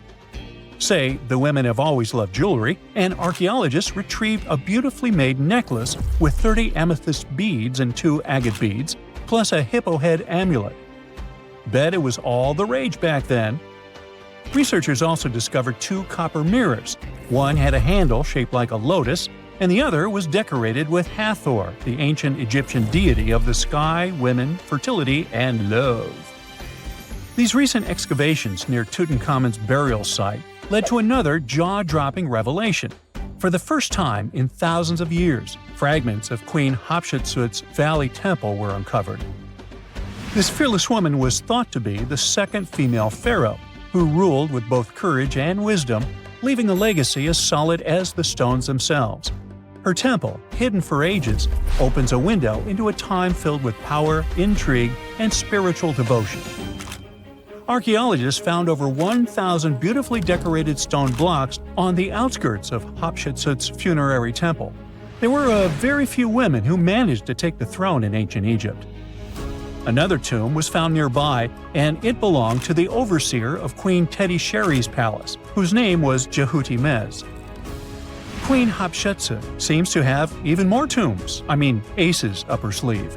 These tombs were carved into the rock instead of being built as pyramids, showing a unique ancient perspective on how to protect the soul in the afterlife. Experts managed to retrieve some cool ancient pieces from the site.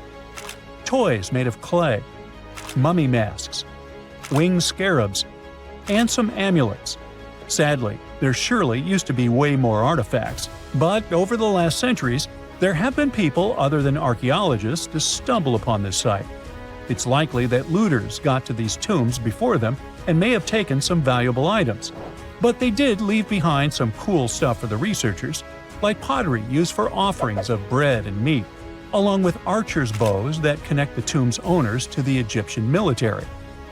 Meanwhile, soul protection is way more important than you might think, especially if you're roaming around Luxor looking for ancient secrets. You aren't scared of King Tut's curse, are you? Let me tell you what happened to those who weren't scared, but promise me to take it with a dash of salt, okay? For years, Egyptologists, especially those who believed in paranormal activity, were convinced that there was an unsettling curse surrounding Tutankhamun's archaeological discoveries.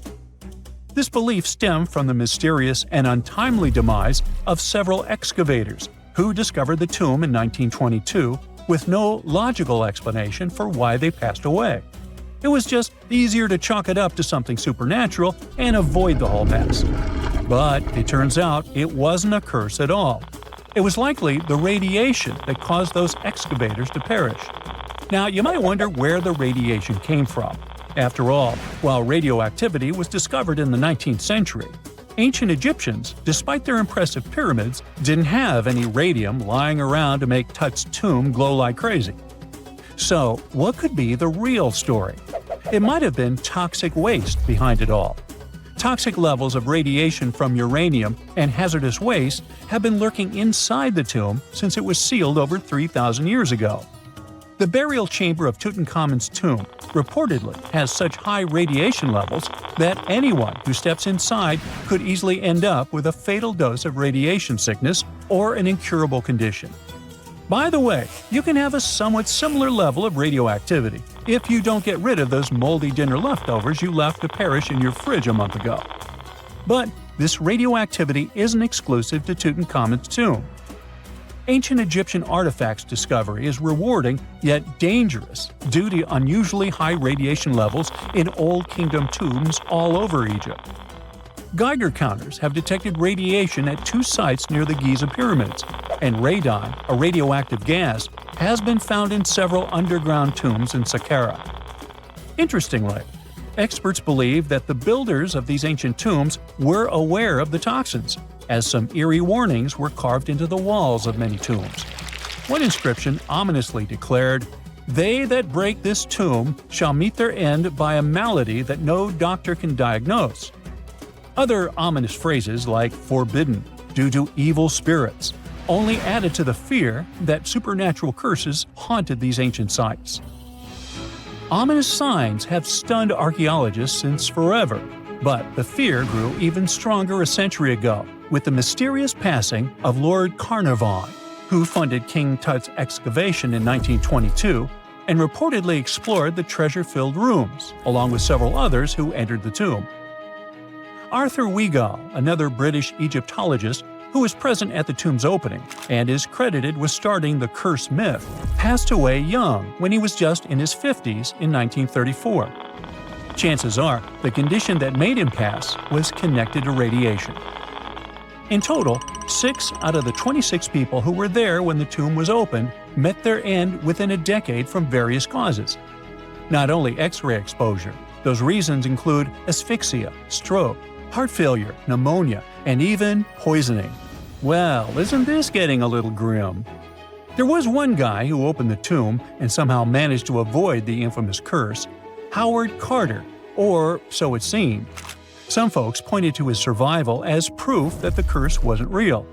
After digging up the tomb, Carter published several books on the topic and shifted gears from archaeology to dealing in antiquities for various museums. Despite dodging demise or injury, rumors swirled about how the curse may have impacted him in other ways. One of the big stories linked him to Lord Carnarvon's daughter, Evelyn. Some said he was madly in love with her, but she married someone else, so he chose to stay single. Others claimed they had an affair while she was in Egypt, which ended when her father passed away and she left the country for good. However, there wasn't much evidence to support these stories. Evelyn was just 6 when they met, and they remained friends until his last breath. She was even one of the few attendees at his funeral, but denied any romantic involvement, saying they weren't that close. A year after the revolutionary discovery near King Tut's tomb, Evelyn married politician Sir Brograve Beauchamp and had a daughter. That same year, Beauchamp toured the tomb with his parents, guided by Carter himself. Carter never married and, aside from those posthumous rumors about Evelyn, had no other romantic connections. While the curse adds an intriguing twist to his life story, his tendency to keep relationships at arm's length was evident long before the tomb was opened. It seemed Carter just wasn't a people person. In 1939, after battling a serious illness, he ultimately succumbed to fate. He was 64, which was a pretty common life expectancy in the UK back then, so no one really thought it was off and linked it to an ancient curse. When he passed, it turned out he had several artifacts from Tutankhamun's tomb in his London apartment, which were eventually sent back to Egypt, marking what some viewed as the curse's end. Who knows? Maybe if he hadn't had all those ancient souvenirs at his place, he would have lived way longer. But all the other demises might seem off. The curse theory was likely fueled by some strange events during the excavation. Carnarvon got a mosquito bite that became severely infected, and around the time they opened the tomb, Cairo experienced a bizarre power outage and a freak sandstorm. Back in England, the Earl's dog, Susie, managed to escape from Carnarvon's house and began barking frantically at seemingly nothing. At least that's what the staff and family saw. Strangely enough, at the very moment her owner's heart stopped, Susie started howling and fell down without showing any signs of life.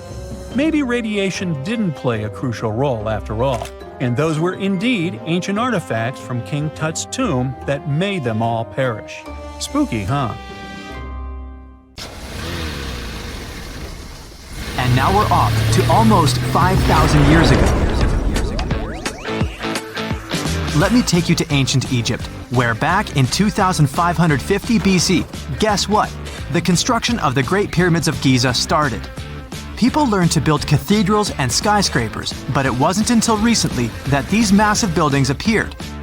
It's still a mystery to even modern scientists how these pyramids were built 5,000 years ago. No wonder they are one of the 7 wonders of the ancient world.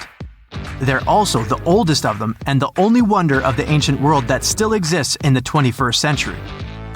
It must have taken a lot of cooperation to build a thing that massive, even for today's metrics.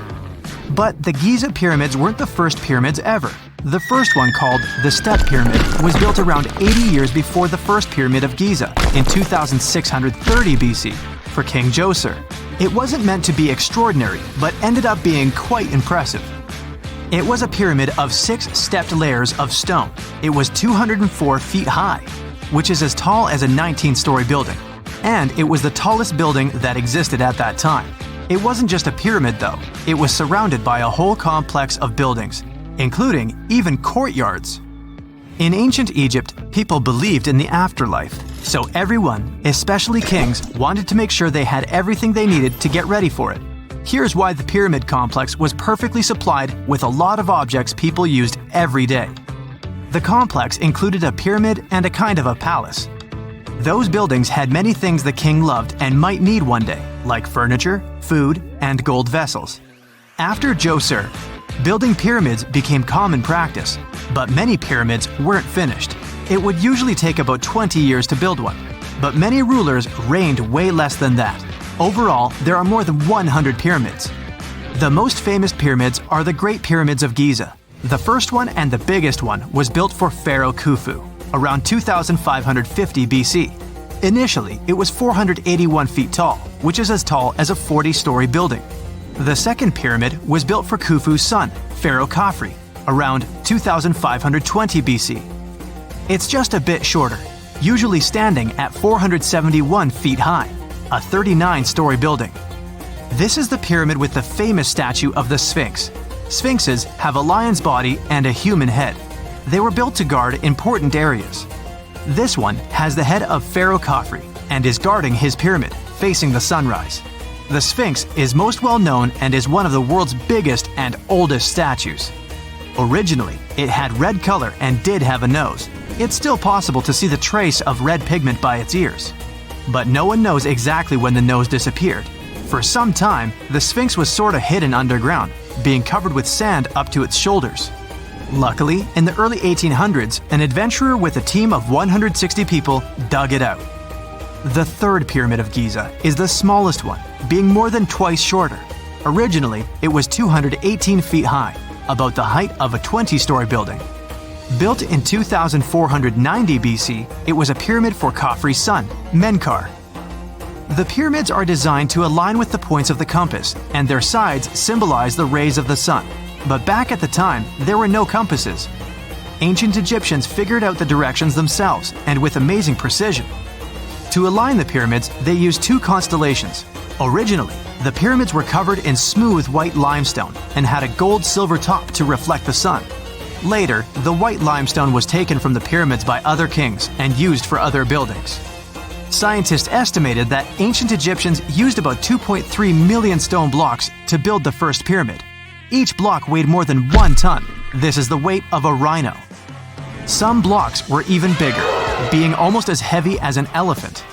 4.5 millennia ago, there was no modern equipment to help build it. There were no machines, no wheels, and even no steel. The only metal available to them was copper. Even today, scientists aren't sure how the Egyptians managed to build the pyramids.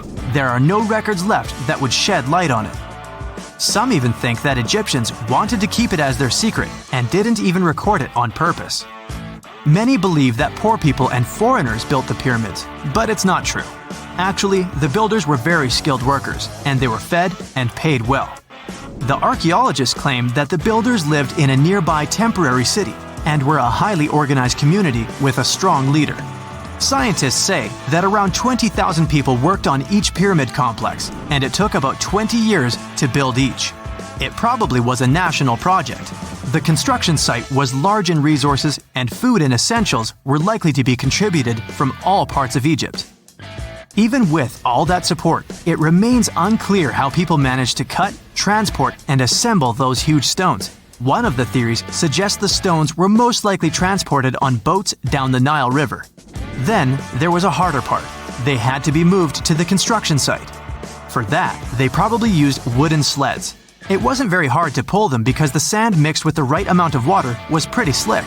And 10 people could move a sled even with a rock weighing 1 ton pretty easily. Finally, one last problem. The stones had to be lifted and put into place. Archaeologists have discovered the remains of the ramps system that dates back to when the pyramids were built. Most likely, the Egyptians designed a unique system to move and pull huge stone blocks, but no one knows what it looked like exactly. The most common opinion is that there were several ramps around the pyramid to help move the blocks. The ramp was growing with the pyramid getting higher. They suppose people were walking up the stairs, pulling the stone on the wooden sled up in the middle on the sandy ramp. But this is just one of the options. Others say that the ramps were going around the pyramid. Some say the ramps were inside the pyramid. But we'll never know for sure, and it'll forever remain a mystery, just like the ancient Egyptians wanted. Surprisingly, there's not much inside the pyramids. Most of it is just solid stone with very little open space. But let's take a quick look inside the biggest of the pyramids of Giza.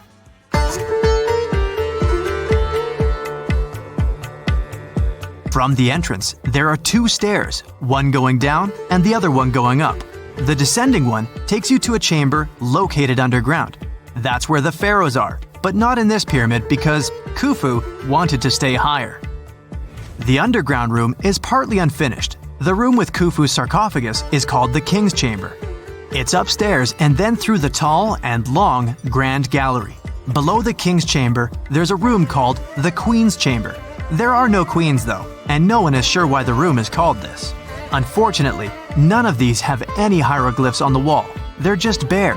If you want to see them, you should go to the other rooms that are decorated. Those pieces of art are depictions of ancient Egypt's culture and daily life. The texts allow researchers to study their language and grammar. Sadly, the treasures that once were here in the pyramid are long stolen. From that room, there are several tunnels for an unknown purpose. There are many tunnels and passages inside the pyramids. There are many chambers and shafts and secret ways. Scientists have been sending little robots with cameras there for some decades already. And the robots did discover another chamber a bit upstairs with hieroglyphs on the walls.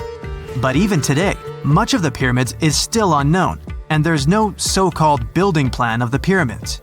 Egyptians did create a mystery no one can crack for 4,500 years already. Scientists recently started to X-ray the pyramid to learn what's inside it without entering it and its narrow, mysterious tunnels.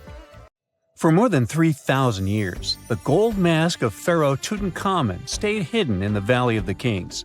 This artifact, which stands about 21 inches tall, shows how skilled and artistic the ancient Egyptians were. But nobody expected that X-rays would reveal its biggest secret. King Tut was the last ruler of his family during the 18th dynasty. He took the throne at just 9 years old, but ruled for only 10 years before he passed away unexpectedly.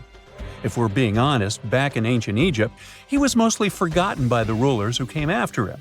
His tomb wasn't a big deal for them, so much so that even the grave robbers forgot about him. It might sound a bit sad, but the truth is that it was actually great news for us. Since his tomb was practically forgotten, it ended up being perfectly preserved. While the other tombs in the Valley of the Kings were looted, his remained sealed and untouched. So when it was discovered back in 1922, it had over 5,000 precious objects inside. That made Tutankhamun basically an instant celebrity and one of the best-known pharaohs nowadays. Among the treasures was the most stunning piece, his golden mask. This mask is said to be an exact image of the king's face, or at least it was supposed to be, but we'll get to that later. The purpose of this accurate representation of his face was to make sure that his soul would recognize him in the afterlife and return to his mummified body. In ancient Egyptian beliefs, this would allow him to continue living in the afterlife. The details of the mask clearly looked incredibly difficult to create, but people didn't realize how complex it truly was until many years later. The first X-rays of the mask were taken in 1967. Back then, the main reason for these scans was practical – conservation. The mask was heading to Paris for an exhibition, and it was the first time it had ever left Paris. This would help them keep track of any changes during the exhibit. Plus, the images could give clues about how the mask was made. But back then, they probably didn't fully realize just how complex its construction was.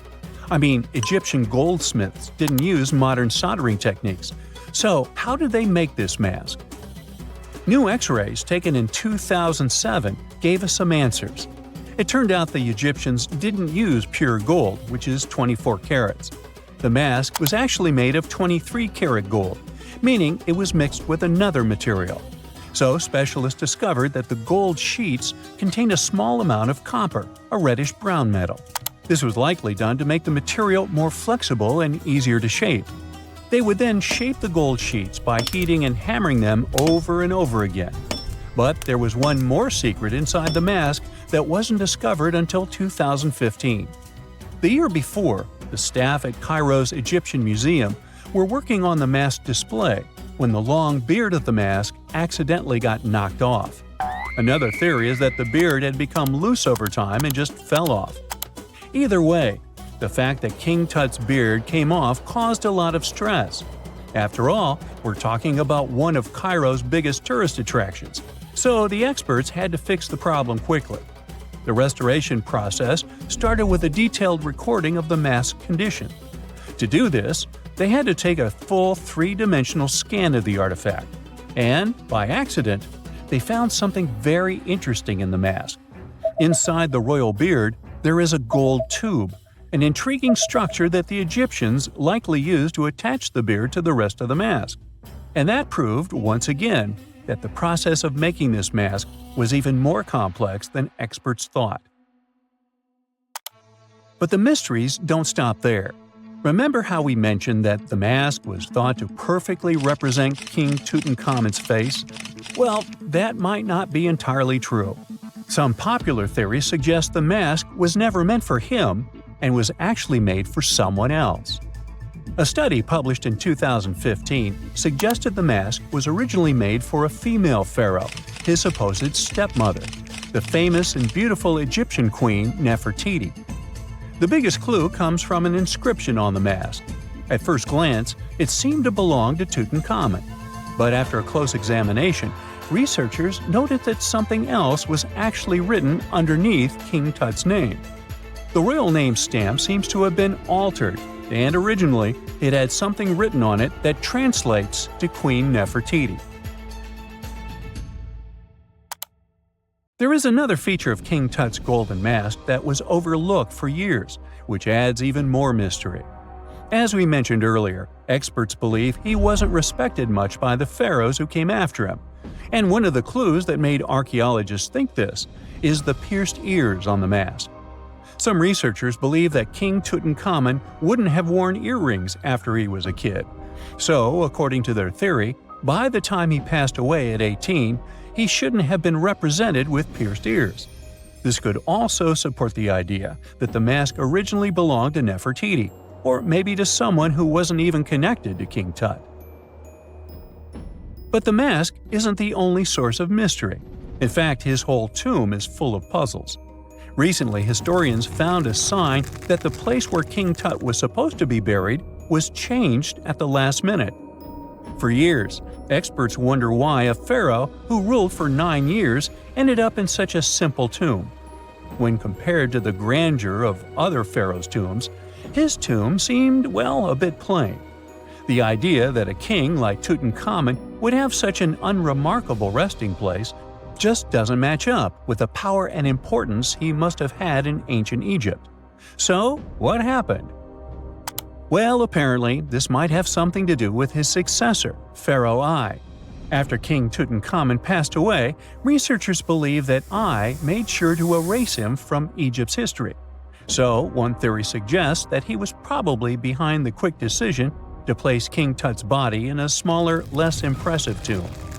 When experts looked at I's own tomb, they found something interesting. There is a large wall covered in painted baboons. This is the same type of artwork found in Tutankhamun's tomb. It seems like the same person might have chosen the artwork for both tombs.